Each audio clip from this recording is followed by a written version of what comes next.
Good morning students. आज हम start करेंगे 8th क्लास एनसीईआरटी मैथ्स का टेस्ट नंबर 17 और इस टेस्ट के अंदर हम 20 अच्छे क्वेश्चन करेंगे जो आपके पूरे सिलेबस के ऊपर बेस्ड होंगे। पहला क्वेश्चन कहता है आपको प्रोडक्ट फाइंड आउट करनी है। Find the product of the following. 3 number की प्रोडक्ट, 3 एक्सप्रेशन की प्रोडक्ट देखो कैसे निकालते हो आप। पहले तो एग्जाम में जब ये क्वेश्चन आएगा तो आपको पहले ये स्टेटमेंट एज इट इज लिखनी है, ठीक है। कई बच्चे क्या करते हैं, इस क्वेश्चन को एक ही लाइन में खत्म कर देते हैं, बट उसमें अगर 3 नंबर का क्वेश्चन होगा तो एग्जामिनर मैक्सिमम आपको 1 नंबर देगा, ठीक है। क्वेश्चन आपको आता है, कैलकुलेशन आपकी सही है, लेकिन रिप्रेजेंटेशन अच्छी नहीं है, क्वेश्चन को आप अच्छे तरीके से रिप्रेजेंट नहीं कर पा रहे, तो आपको ऐसे लिखना है, ठीक है। इक्वल टू का साइन डालोगे, फिर क्या करोगे, 2 की, 3 की और 5 की, तीनों की मल्टीप्लाई करो। 2 इंटू 5 इंटू 3, या पहले 3 लिख दो, एक ही बात है। फिर ब्रैकेट डालो, फिर क्या लिखो, A X into B Y into C Z. तो बताओ इन नंबर की मल्टीप्लाई कितनी होगी, 10, 10 3 जा 30। ये देखो ए बी सी एक बार है, और फिर क्या है आपका एक्स वाई जेड है, सारे अलग अलग है। आपका आंसर क्या आएगा, 30 A B C X Y Z. तो ऑप्शन नंबर सी आपका करेक्ट हो जाएगा। सेकंड क्वेश्चन देखो, कहता है एक शॉपकीपर 20% डिस्काउंट देता है एक शर्ट के मार्क प्राइस के ऊपर। अगर मार्क प्राइस शर्ट का 150 है तो डिस्काउंट बताओ कितने रुपए की वो देगा। तो आपको क्या निकालना है, सीधा सीधा बताओ। 20% डिस्काउंट निकालनी है। किसका 20%, 150 का। और 20% कैसे निकालते हैं, 20/100 इंटू 150। सोल्व करोगे तो कितना आएगा आपका, 30 रुपये आ जाएगा, ठीक है। 30 रुपये आंसर आएगा। और वैसे भी मैं आपको डायरेक्ट बता देता हूँ कैसे निकालते हैं परसेंटेज। देखो 10% आपको निकालना हो ना किसी भी नंबर का, 10%। अगर 10% की मैं बात करूं तो आप सिर्फ क्या कर दिया करो, उस नंबर के आगे से एक जीरो को हटा दिया करो, ठीक है। एक जीरो हटाओगे तो कितना आएगा बताओ, 30 रुपये आएगा। तो इसी नंबर का अगर आप 20% निकालोगे ना, तो 20 10 का क्या होता है बताओ, डबल होता है ना। तो इस 30 का भी क्या कर दिया करो, डबल, यानी कि कितना होएगा, 60। ऐसे आप सोचोगे ना क्वेश्चंस के बारे में, आपका मैथ आसान हो जाएगा। जैसे यही क्वेश्चन है, अब आपका 20% निकालना है आपको 150 का। 150 का 10% बता दो आप कितना होता है, एक जीरो हटा दो, 15 रुपये। तो 20% कितना होएगा, फिर 15 का डबल कर दो, यानी कि कितना होएगा, 30 रुपये। क्योंकि ऑब्जेक्टिव क्वेश्चन है तो ऑब्जेक्टिव क्वेश्चन में आप ऐसे सीधा आंसर निकाल सकते हो फटाफट से। इसमें कहता है आपको स्क्वायर निकालना है 42 का। अच्छा, एग्जाम में ये कभी भी क्वेश्चन आएगा ना, अगर ऑब्जेक्टिव में आ गया तो आप क्या कर देना, 42 की 42 से मल्टीप्लाई कर देना। क्योंकि ऑब्जेक्टिव में उसको ये मतलब नहीं है कि आपने मेथड कौन सा फॉलो किया है, उसको सिर्फ क्या है, आंसर से मतलब है, आ जाएगा। लेकिन ऑब्जेक्टिव में ये क्वेश्चन आने के चांस कम है। ये क्या आएगा, स्क्वायर रूट का, जो स्क्वायर का क्वेश्चन है वो आपका सब्जेक्टिव में आएगा, यानी कि सोल्व करके दिखाना है। और वो लिखेगा विदाउट एक्चुअल मल्टीप्लीकेशन। वो क्या लिखेगा आपको, विदाउट एक्चुअल मल्टीप्लीकेशन। ये आपकी 6.2 एक्सरसाइज का क्वेश्चन है। वो कहेगा बिना मल्टीप्लाई करे मेरे को स्क्वायर निकाल के दिखाओ 42 का। तो आप क्या करोगे, 42 का स्क्वायर इक्वल टू, 42 को आप है ना 40 प्लस में 2 लिख दो, और इसका क्या हो जाएगा, होल स्क्वायर। अब लिखोगे आप ब्रैकेट में आइडेंटिटी, ए प्लस बी का होल स्क्वायर क्या होता है, A square plus B square plus 2ab। अगर ये आइडेंटिटी नहीं लिखोगे तो 3 नंबर का अगर क्वेश्चन आएगा तो आपको मैक्सिमम 2 नंबर मिलेंगे। आइडेंटिटी लिख के दिखानी होती है, ठीक है। तो क्या होगा इसका आंसर बताओ, 40 का स्क्वायर यानी कि पहली टर्म का स्क्वायर, फिर दूसरी टर्म का स्क्वायर, फिर प्लस 2 इंटू ए यानी कि पहली टर्म इंटू बी यानी कि दूसरी टर्म। तो कितना आ गया, 1600 प्लस 4 प्लस ये आपका कितना आएगा, देखो 2 2 जा कितना हो गया 4, और 4 4 जा कितना हो गया 16। इन तीनों को ऐड करोगे 1764, ये आपका आंसर आएगा, ठीक है। इस तरह से आपको हर एक क्वेश्चन की प्रैक्टिस होनी चाहिए कि ऑब्जेक्टिव में आ गया तो हम कैसे सोल्व कर सकते हैं फटाफट, सब्जेक्टिव में आ गया तो हमारे को कैसे करना है। फोर्थ क्वेश्चन देखो, कोई 3 पॉइंट आपको लिखने हैं जो एक्स एक्सिस के ऊपर लाई करते हैं। बताओ एक्स एक्सिस के ऊपर क्या लिखोगे, on x axis. X axis के ऊपर मैंने आपको बता रखा है जो वाई कोऑर्डिनेट होता है ना, वाई कोऑर्डिनेट की वैल्यू होती है वो हमेशा ही क्या होती है, 0। और वाई एक्सिस के ऊपर अगर मैं बात करूं तो जो एक्स कोऑर्डिनेट होता है वो आपका क्या होता है, 0 होता है। तो देखो आपको 3 पॉइंट लिखने हैं किसके ऊपर, एक्स एक्सिस के ऊपर। तो एक्स एक्सिस के ऊपर लिखने हैं तो ऐसे 3 पॉइंट बना लो, बीच में क्या डाल दो, ब्रैकेट डाल दो, ठीक है। ये है। और ये एक्स एक्सिस के ऊपर वाई की वैल्यू क्या होती है, हमेशा ही 0। यहाँ पे तो क्या लिख दो, 0। अब पहले क्या लिखोगे, जो आपका मन करे, 3 आए, 4 आए, 10 आए, ये सारे के सारे पॉइंट आपके किस पे लाई करेंगे, एक्स एक्सिस के ऊपर लाई करेंगे। फिफ्थ क्वेश्चन में आपको फैक्टराइज करना है। मैंने आपको बहुत बार बताया कि सिर्फ अगर 2 टर्म आ जाए तो अपने 8th क्लास के सिलेबस में एक ही तरीका है फैक्टराइजेशन का, क्या, ए स्क्वायर माइनस बी स्क्वायर की आइडेंटिटी क्या होती है, ए माइनस बी इंटू ए प्लस बी। सिर्फ और सिर्फ यही फॉर्मूला लगेगा जब भी 2 टर्म आएगी। तो आप पहले तो क्या करोगे, 49x स्क्वायर माइनस 36 को ऐसे कैसे उतार लो। फिर उसके बाद आपको ये देखना है कि 49 किसका स्क्वायर होता है, 7 का। और एक्स स्क्वायर किसका स्क्वायर होता है, एक्स का, तो ये बन गया 7x का होल स्क्वायर, ये बन गया 6 का होल स्क्वायर। बच्चे यहाँ पे कई बार 36 लिख देते हैं, और वो अगर 6 लिखेंगे तो 6 के ऊपर स्क्वायर नहीं लिखते, मैं कहता हूँ कंप्लीट लिखो।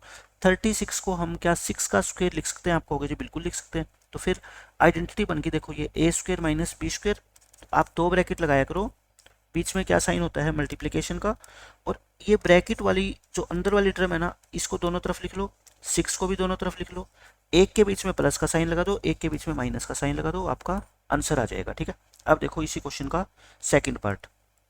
सेकंड पार्ट में आपसे ये कहता है एक्स स्क्वायर माइनस 25, ये तो बिल्कुल आसान क्वेश्चन है। इसको क्या लिखोगे आप, एक्स का होल स्क्वायर, और इसको क्या लिखोगे 5 का होल स्क्वायर। फिर वही आइडेंटिटी, 2 ब्रैकेट लगाओ, एक्स एक्स लिखो, फिर ये 5 लिखो, एक बार बीच में प्लस का साइन और एक बार बीच में माइनस का साइन। ठीक है, ध्यान रखना ये जो साइन होता है ये प्लस का ना लगा देना गलती से, ये मल्टीप्लाई का साइन होता है। ठीक है, अब देखो सिक्स्थ क्वेश्चन, 80% आपको निकालना है, ये तो बिल्कुल आसान है। 80% ऑफ 600, फिर इक्वल टू का साइन डालो, 80/100 इंटू में कितना आएगा 600, 2 जीरो से 2 जीरो कट की, 8 6 होता है कितना 48, और एक जीरो लग जाएगी 480 रुपीज़, या फिर रुपीज़ नहीं है तो आपका ये आंसर आ जाएगा बस।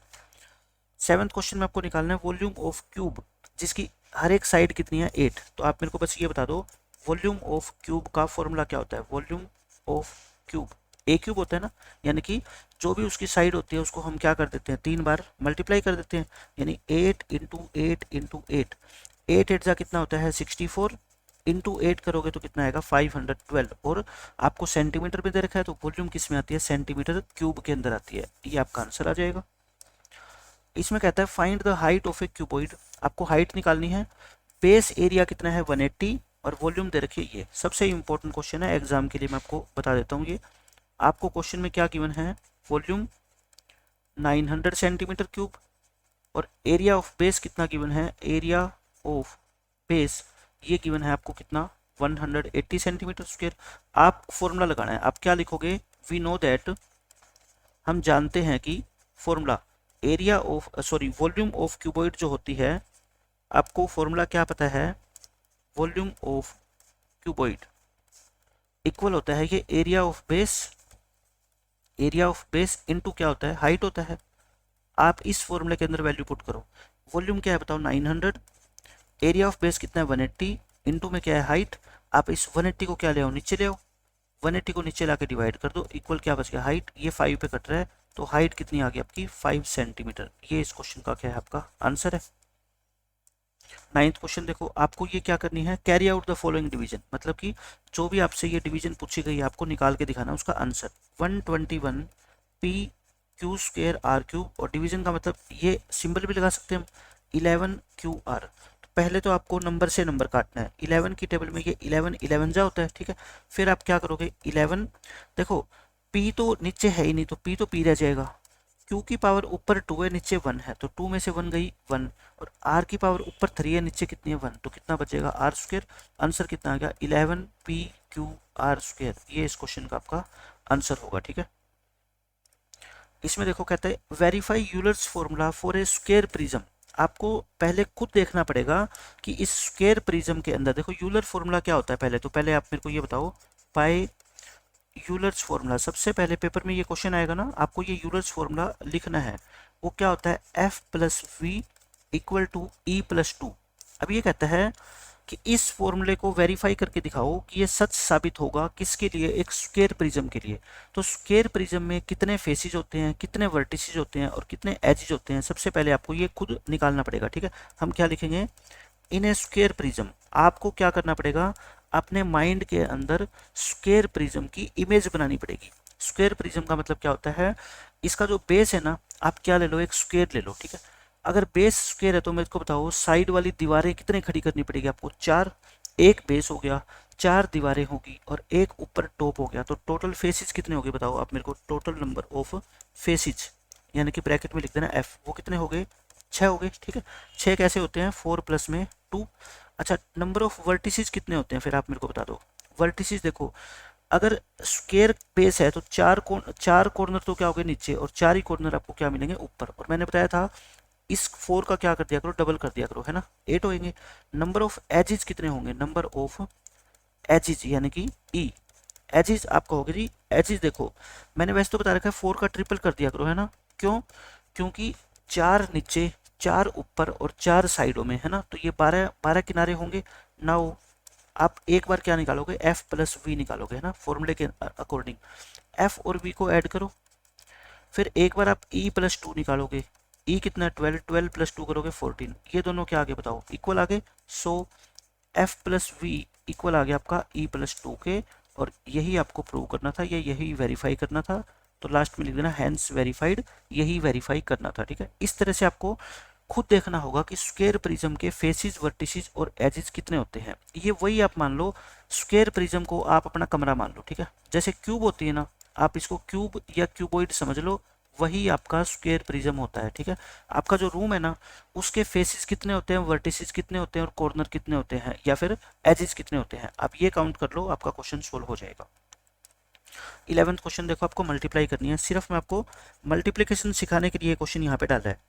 देखो 2x प्लस 5 और इंटू 4x माइनस 3, इन दोनों एक्सप्रेशन की मल्टीप्लाई कैसे करते हैं आप मेरे को बताओ। पहले आप है ना इस फर्स्ट टर्म को अंडरलाइन कर लिया करो, इस फर्स्ट टर्म की मल्टीप्लाई दूसरे वाली पूरी ब्रैकेट से, यानी कि 4x माइनस 3 से, फिर बीच में जो भी साइन होता है वो लिख दो, फिर 5 लिख दो यहाँ पे, फिर 5 की मल्टीप्लाई इस पूरी ब्रैकेट से करते हैं, ठीक है। अब सिंगल टर्म की मल्टीप्लाई कैसे करते हैं, देखो 2x की मल्टीप्लाई इससे कैसे करेंगे, पहले 2x की मल्टीप्लाई 4x से, कितना हो गया 8x स्क्वायर, फिर 2x की मल्टीप्लाई माइनस 3 से, कितना हो गया माइनस के 6x, फिर ऐसे ही 5 4 जा कितना होता है 20, और 5 3 जा कितना होता है 15। अब आप क्या करो, लाइक टर्म को ऐड कर लो, ये प्लस के 20 और माइनस के 6, एक्स एक्स वाली है ना, तो 20 में से 6 माइनस करोगे कितना आ गया 14, प्लस का 14 आ गया, और माइनस के कितने हैं 15। बस ये इस क्वेश्चन का क्या आ गया, आपका आंसर आ गया। अब देखो इसका सेकंड पार्ट, सेकंड पार्ट भी बिल्कुल आसान है। इसमें आपको कहता है ए स्क्वायर प्लस बी और इंटू ए प्लस बी स्क्वायर। तो मैंने आपको तरीका क्या बताया था कि इसकी फर्स्ट टर्म को अंडरलाइन कर लो और इसकी मल्टीप्लाई करो पूरी ब्रैकेट से, फिर बीच में साइन प्लस का, फिर बी की मल्टीप्लाई पूरी ब्रैकेट से करो, बी कौन सा, ये वाला बी, ठीक है। अब आप क्या करोगे बताओ, अब आप ए स्क्वायर की मल्टीप्लाई करोगे इस पूरे से, ए स्क्वायर की ए से मल्टीप्लाई करोगे तो क्या आ गया आपका ए क्यूब, और ए स्क्वायर की बी स्क्वायर से करोगे तो क्या आएगा ए स्क्वायर बी स्क्वायर, बी की ए से करोगे तो क्या आएगा ए बी, और बी की बी स्क्वायर से करोगे तो क्या आएगा बी क्यूब। लाइक टर्म कोई भी है नहीं, तो बस इतना ही आपका क्या आ जाएगा, आंसर आ जाएगा, खत्म। 12th क्वेश्चन देखो, ये बहुत इंपॉर्टेंट क्वेश्चन है, मैंने आपको 6 चैप्टर जब पढ़ाया तो पूरा डिटेल में आपको सोल्व करवाया था। आपको वो स्मॉलेस्ट नंबर बताना है which is divisible by each of 8, 15 and 20। Smallest square number लिख लेना, ठीक है। स्क्वायर नंबर का मतलब वो नंबर परफेक्ट स्क्वायर होना चाहिए। तो ऐसा सबसे छोटे से छोटा नंबर जो इन तीनों नंबर से डिवाइड हो जाए, इनका क्या होता है, एलसीएम होता है, ठीक है। 8, 5 और 20 का एलसीएम निकाला करो पहले, इसको 2 पे काट दो, फिर 2 पे कैंसिल कर दो, फिर 5 पे कर दो। अब कोई भी नंबर ऐसा नहीं है जो इन तीनों को डिवाइड करता है, तो एलसीएम कितना आएगा सभी की multiplication, 2 into 2 into 5 into 2 into 3। तो देखो 2 5 जा 10 हो गया, और 2 3 जा 6, 6 2 जा 12, और ये कितना आएगा 120, यानी कि 120 आ गया आपका आंसर। लेकिन 120 तो देखो एक परफेक्ट स्क्वायर नंबर नहीं होता। 120 आपका 11 का स्क्वायर कितना होता है 121, और 10 का स्क्वायर कितना होता है 100। तो 120 एक परफेक्ट स्क्वायर नहीं है, it is not a perfect square. इसका मतलब 120 तो इस क्वेश्चन का आंसर नहीं हो सकता। फिर हम क्या करेंगे, एक किसी न किसी नंबर से हम इसको मल्टीप्लाई करेंगे जिससे कि एक परफेक्ट स्क्वायर बन जाए। अब मल्टीप्लिकेशन किससे करेंगे आप मेरे को खुद बता दो भाई। 120 के जो हमने फैक्टर बनाए थे, ये पूरा क्वेश्चन सोल्व करना है आपको, ठीक है। 120 की प्राइम फैक्टराइजेशन क्या बनी है, देखो ये बनी है ना सारी की सारी, 2 इंटू 2 इंटू 2 इंटू 5 इंटू 3। अपने को क्या करना होता है, पेयर बनाने होते हैं। देखो ये तो पेयर में आ गए, ये अकेले अकेले है सारे, ये क्या है सारे के सारे अकेले अकेले है। तो 120 को अपने को किससे मल्टीप्लाई करना पड़ेगा फिर बताओ। सो 120 मस्ट बी मल्टीप्लाइड बाय, क्योंकि अपने को एक एक और लेके आने हैं मल्टीप्लाई, एक 2 लेके आना पड़ेगा, एक 5 और एक 3, तो यानी कि 30 से अपने को मल्टीप्लाई करना पड़ेगा। अपने को 120 को 30 से मल्टीप्लाई करना पड़ेगा, तब जाके ये नंबर परफेक्ट स्क्वायर बनेगा। तो फिर आंसर क्या हो गया, 120 को 30 से मल्टीप्लाई करना पड़ेगा, तो कर दो, कितना आ गया आपका 3600। तो 3600 ऐसे छोटे से छोटा नंबर है जो परफेक्ट स्क्वायर भी है और जो इन तीनों से क्या हो जाएगा डिवाइड। तो पहले आप क्या निकालना है एलसीएम, फिर जो भी एलसीएम है ना उसके बाद ये क्वेश्चन ऐसा बन जाएगा कि 120 को किस स्मॉलेस्ट नंबर से मल्टीप्लाई करें कि एक परफेक्ट स्क्वायर बन जाए, और आपको वो पता ही है कैसे तरीका होता है उसका। Find the number of digits in the square root of 324। 324 के स्क्वायर रूट में कितने डिजिट होंगे, मैंने बहुत बार करवाया ये क्वेश्चन, तो आप इसके डिजिट काउंट कर दिया करो कितने होते हैं 1 2 3 है ना, और इसको 2 से क्या कर दिया करो डिवाइड। अब ये 2 से डायरेक्ट डिवाइड नहीं होता तो एक जोड़ के 2 से डिवाइड कर दो, आंसर कितना आ जाएगा आपका 2। ठीक है, इसका मतलब क्या है कि 324 का स्क्वायर रूट आप सभी जानते हो कितना होता है 18 होता है। 18 में कितने डिजिट है बताओ, 2 डिजिट है, तो इट हैज़ 2 डिजिट्स। तो ये इसका मतलब है कि हम स्क्वायर रूट निकालेंगे तो उसमें डिजिट कितने आएंगे, लेकिन अपने को स्क्वायर रूट निकालने की जरूरत नहीं है, बिना स्क्वायर रूट निकाले मैं आपको ये सिखा दिया कि उसमें नंबर ऑफ डिजिट्स कितने होंगे, और वही आपसे पेपर में पूछा जाता है।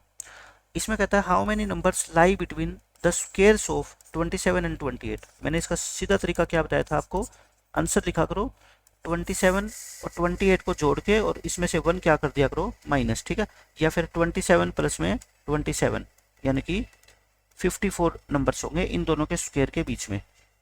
इसमें कहता है आपको एरिया पैरेललोग्राम का निकालना है। बेस आपको दे रखा है 22 और हाइट आपको दे रखी है, देखो ऐसा डायग्राम बना लो, डायग्राम जरूर बनाओ आप।